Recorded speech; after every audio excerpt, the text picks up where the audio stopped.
Hi guys, मैं हूं जूनी और आप लोग देख रहे हैं जस्ट एक्सप्लेन। आज मैं इस नए एनिमे को स्टार्ट करने जा रहा हूं और इस एनिमे का नाम है लिंक क्लिक्ड। और हाँ, मैं एक बात बता दूं कि ये एक थ्रिलर एनिमे है, तो जो मज़ा है थोड़ा धीरे धीरे आएगा स्टोरी जैसे जैसे प्रोसीड होगी। और ये कोई एक्शन या फैंटेसी टाइप एनिमे नहीं है जिसमें कि पहले 2 एपिसोड में सारा का सारा प्लॉट आपको मालूम पड़ जाएगा। तो थोड़ा सा पेशेंस रखना पड़ेगा आपको, समझ में आया इसमें। और ये एक चाइनीज़ एनिमे है, तो बस इतना इंट्रो काफ़ी है, बाकी की बाद में करते हैं। लेट्स स्टार्ट द एपिसोड के स्टार्ट में हम एक फोटो स्टूडियो को देखते हैं और जहाँ पर कि 2 लड़के होते हैं। उनमें से एक का नाम होता है शेंग और दूसरे का नाम होता है लुगवांग। एपिसोड के स्टार्ट में एक लड़की उनके स्टूडियो में आती है और शेंग उसे लैंडलॉर्ड कह के बुलाता है और उस लड़की का नाम होता है काओलिंग। और वो कहती है कि वो उसके सारे के सारे डेब्ट्स भर रही है, जबकि वो अपने काम पर ध्यान नहीं दे रहा है। अगर ऐसा हुआ तो वो उसे वहां से निकाल देगी।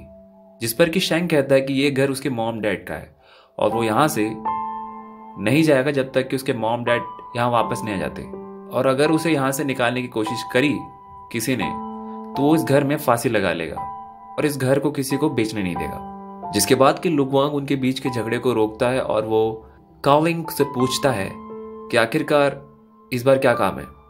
और वो लोग क्या काम करते हैं वो हमें थोड़ी देर में पता चलेगा, सो डोंट वरी, थोड़ा सब्र रखो बस।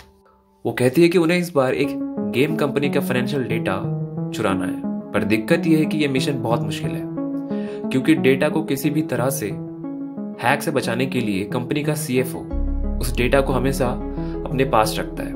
उसका नाम है मिस्टर जू। हाँ, ZOO वाला नहीं, ZHU, जू।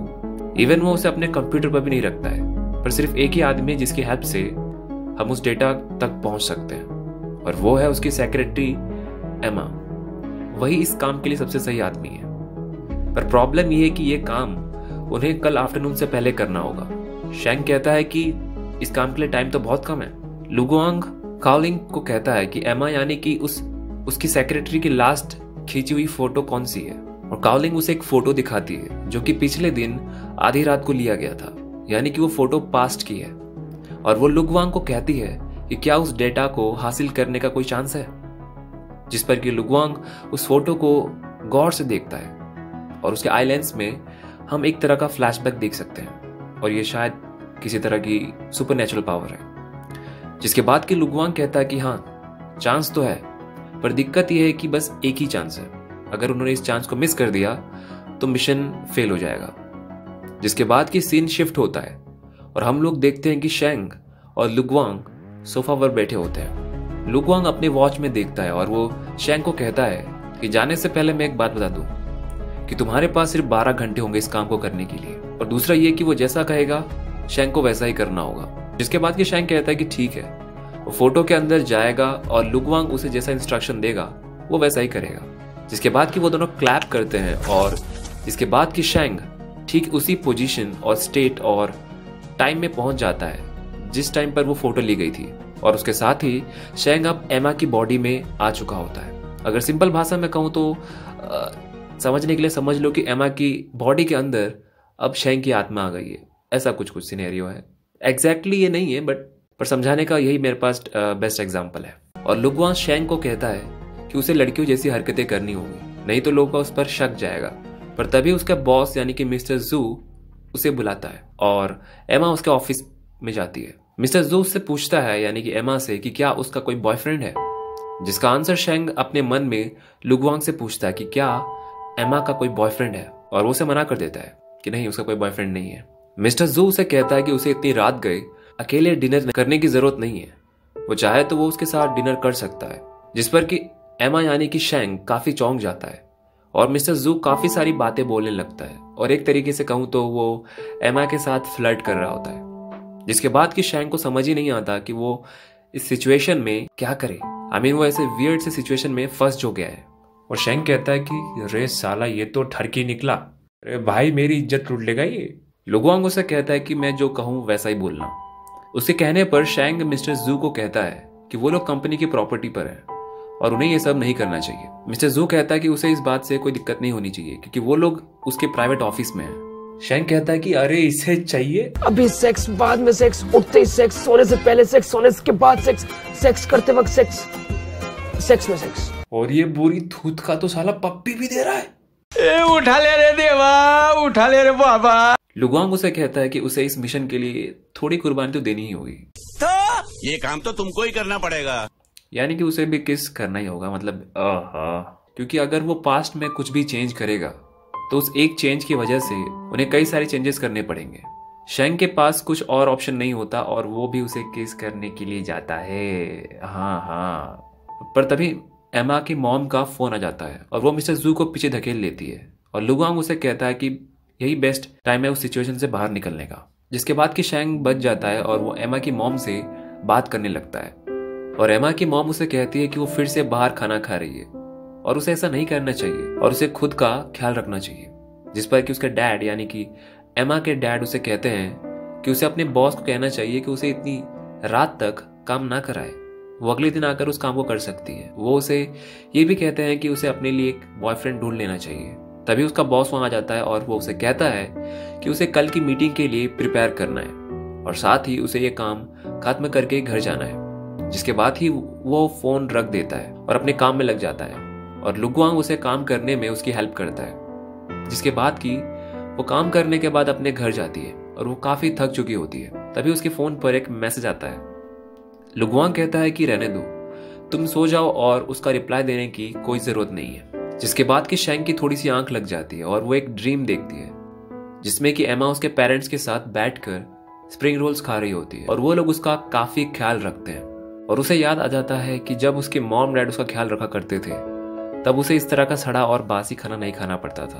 और जो कि अपने मॉम डैड से अलग होकर सिटी में रह रही है, उसे उनकी काफी याद आती है और उसके मॉम डैड काफी कैरिंग होते हैं। और तभी लुगवांग उसे बताता है कि ऐसा नहीं है कि शेंग सिर्फ उसकी बॉडी में है, नहीं, उसे बॉडी के साथ साथ वो उसके इमोशंस को भी फील कर सकता है। जिसके बाद कि लुगवांग सो जाता है और दूसरी ओर शेंग का ध्यान अभी भी उस सेल फोन पर होता है और वो उसे लेकर देखता है कि उसमें उसकी मॉम ने मैसेज किया होता है और एक्चुअल में उसने सॉरी कहा होता है क्योंकि उसने उसके ऑफिस के टाइम में उसको फोन करके उसे डिस्टर्ब किया था।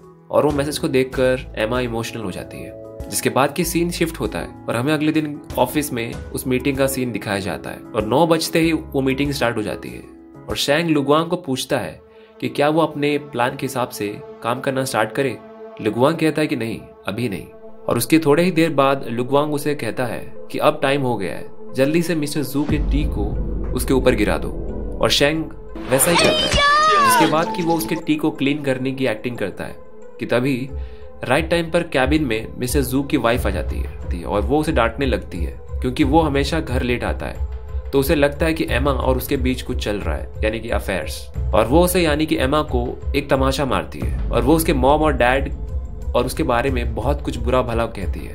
और तभी मिस्टर जू भी झूठ कहता है कि एमा उसके पीछे पड़ी हुई है खुद को अपनी वाइफ से बचाने के लिए। और शेंग को बहुत गुस्सा आ रहा होता है उसकी वाइफ और जू पर लुगवांग उसे कहता है कि उसे खुद को शांत रखना होगा क्योंकि अगर उसने ऐसा वैसा कुछ किया तो पास्ट चेंज हो जाएगा। और शेंग उसकी बात सुनता है और वो कुछ नहीं करता।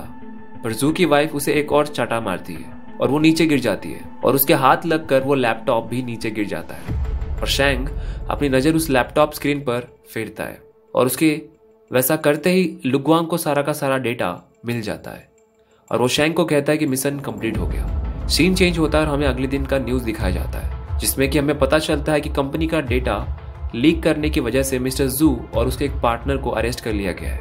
और हम देखते हैं कि शेंग अब वापस प्रेजेंट में आ चुका है और वो कहता है कि अच्छा हुआ उनके साथ। और वो लुगवांग को पूछता है कि क्या उसके पास्ट में कुछ चेंज करने से कोई फर्क पड़ेगा।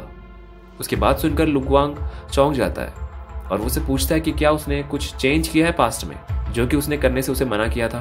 तभी सीन चेंज होता है और हमें पिछले रात का सीन दिखाया जाता है और हमें पता चलता है कि मिस्टर जू को अरेस्ट होने से और एमा के करियर पर भी बहुत बुरा इफेक्ट पड़ा है। और वो बेबस होकर घर लौटती है। वो देखती है कि किसी ने उसके लिए स्प्रिंग रोल्स बना के रखे हैं और साथ ही साथ किसी ने उसके सारे के सारे कपड़े और रूम को अरेंज करके रखा है। और जब वो अपना सेलफोन देखती है उसे पता चलता है कि एक्चुअल में ये सब उसके मॉम डैड ने उसके लिए किया है जो कि वहां पर आए थे क्योंकि शेंग ने एमा बनकर उसके मॉम डैड को कहा था कि वो उनके काफी मिस कर रही है।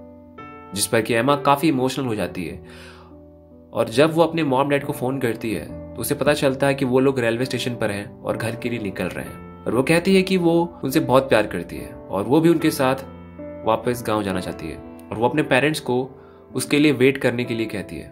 और तभी रास्ते में उसकी एक आदमी से टक्कर हो जाती है। उसके सॉरी कहने पर वो आदमी उसे कहता है कि आप जल्दी में लग रहे हो, मैं भी रेलवे स्टेशन की तरफ जा रहा हूँ, आप कहे तो मैं आपको छोड़ दूं। और एमा मान जाती है और सीन चेंज होता है और हम शेंग को देखते हैं और वो लुगवांग को झूठ कहता है कि नहीं, उसने पास्ट में कुछ भी चेंज नहीं किया, क्योंकि लुगवांग के ना कहने पर भी उसने उसके पेरेंट्स को मैसेज किया था। शेंग पूछता है कि आखिरकार एमा का क्या हुआ। लुगवांग कहता है कि हमारे बीच एक डील हुई थी कि काम होने के बाद तुम उस इंसान के प्रेजेंट या फ्यूचर के बारे में मुझे नहीं पूछोगे। और शेंग कहता है कि ठीक है। और तभी कॉलिंग आ जाती है और शेंग उसे मिलने के लिए चला जाता है। और उसके जाने के बाद हम देखते हैं कि लुगवांग जिस न्यूज को देख रहा होता है उसमें एक और अनाउंसमेंट होती है। उसमें बताया जाता है कि नदी के पास एक लाश मिली है और वो लाश एमा की है। एक मर्डर है या सुसाइड ये अभी कंफर्म नहीं हुआ है। और इस सस्पेंस के साथ आखिर की उस लड़की के साथ क्या हुआ, ये एपिसोड यहीं पर खत्म हो जाता है। एंड या थैंक्स फॉर वॉचिंग।